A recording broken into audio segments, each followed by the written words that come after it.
Jean-Michel Ray, on parle toujours de Paul et des philosophes, et cette fois-ci, on va essayer de se poser la question de ceux qui ont critiqué Paul, et au premier chef, Nietzsche. Alors Nietzsche, il n'aime pas du tout Paul, pas du tout. Alors, il n'aime pas du tout Paul, mais là aussi, il y a une sorte d'ambiguïté. Il n'aime pas du tout Paul pour une raison très précise. À savoir que ce qu'il voit dans Paul, et c'est au fond ce qui m'a intéressé et donné un peu un des fils conducteurs de ce livre, ce qu'il voit en Paul, c'est ce qu'on appelle au fond la typologie, c'est-à-dire le fait d'interpréter tel ou tel événement de l'Ancien Testament comme étant l'annonce, la préfigure en quelque sorte du Nouveau Testament. Bien. Et donc Nietzsche déploie une sorte d'ironie très féroce à l'égard de Paul.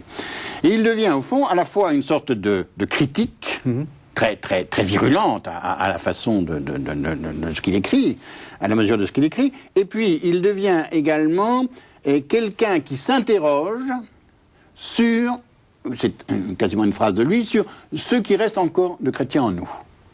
Qu'est-ce qui reste encore de chrétien en nous quand nous voulons la vérité, etc., etc. Donc quand nous adoptons la démarche philosophique nietzschéenne. Quand nous adoptons une démarche proprement philosophique. Enfin. Donc, il y a cette ambivalence, en tout cas, et ambivalence, je dirais, quasiment nécessaire à l'égard de Paul, à la fois une critique très virulente, très méchante, enfin, en disant notamment aussi, il y a eu qu'un seul chrétien, il est mort sur la croix, enfin, donc Paul n'est pas chrétien, il a fait bon. Et puis cette idée aussi que ça contredit sa dialectique de la force. Tout à fait. Nietzsche aime la force, et Paul, c'est la faiblesse, la rhétorique de la faiblesse, tout ça. Oui, mais en même temps, c'est la force sous d'autres formes, enfin. Oui. C'est la force de l'instauration, c'est la force de la fondation, c'est la force de l'institution, en quelque sorte, enfin. Donc il y a ça, et puis il y a en même temps cette idée, au fond, que, et là qu'il faudrait creuser, auquel il faudrait revenir, au fond que nous sommes encore chrétiens et nous sommes encore sans doute pauliniens. Donc je crois que ce qui est intéressant chez Nietzsche, c'est qu'on a les deux versants, en quelque sorte, d'un même problème, à savoir une critique virulente de Paul, et une critique notamment sur son modèle d'histoire, et puis, de manière parallèle à cela, une sorte de manière de tirer un constat, à savoir qu'il y a encore dans notre manière de penser quelque chose qui procède du christianisme. Et c'est quoi le paulinisme? C'est à la fois un ensemble de valeurs, c'est à la fois une idée de la vérité, c'est à la fois quelque chose au fond qui s'est transmis comme ça, et qui fait que précisément la pensée Nietzsche, et en quoi elle est intéressante, n'est pas une pensée du dépassement justement, mais une pensée, on dirait, du ressassement, enfin. Autrement dit, il y a quelque chose sur lequel il faut constamment revenir, parce que c'est à cette condition, non pas qu'on s'en défera forcément, mais qu'on mesurera un petit peu son importance. Ce qui fait que Nietzsche peut parler aussi parfois le revendiquant comme d'un hyper-christianisme.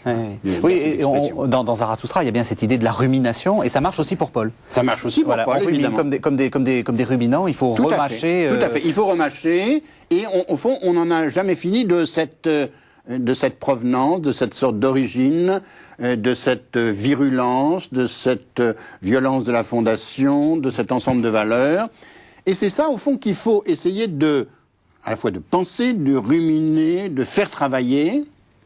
Et il y a chez Nietzsche, donc, quelque chose de tout à fait crucial qui fait que Nietzsche est très difficilement maniable, si je puis dire, très difficilement utilisable, sauf à trafiquer les textes comme ça a été fait. Alors, très difficilement aussi maniable, c'est Wittgenstein, donc c'est le philosophe logique du milieu du XXe siècle, pardon, qui lui non plus n'aime pas trop Paul. Non, Wittgenstein n'aime pas beaucoup Paul, et il y a chez Wittgenstein, au fond, une sorte d'interrogation latérale, parce que c'est pas directement dans ses préoccupations, une sorte d'interrogation latérale sur ça, sur les formes de croyance, sur l'importance de Paul dans l'instauration du christianisme, justement, et au fond sur une figure dont aussi il pense que,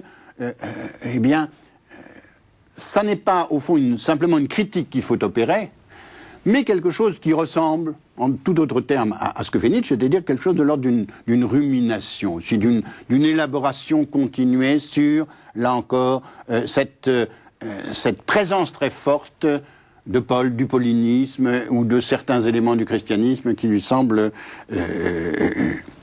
indépassables, je ne sais pas si c'est le terme, mais en tout cas poser la question d'un dépassement possible. Et là, on n'est plus du tout dans le XVIIIe siècle, qui pensait que tout ça pouvait être dépassé, critiqué au nom des Lumières, etc.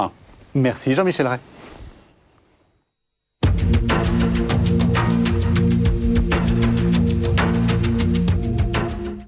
Tout de suite,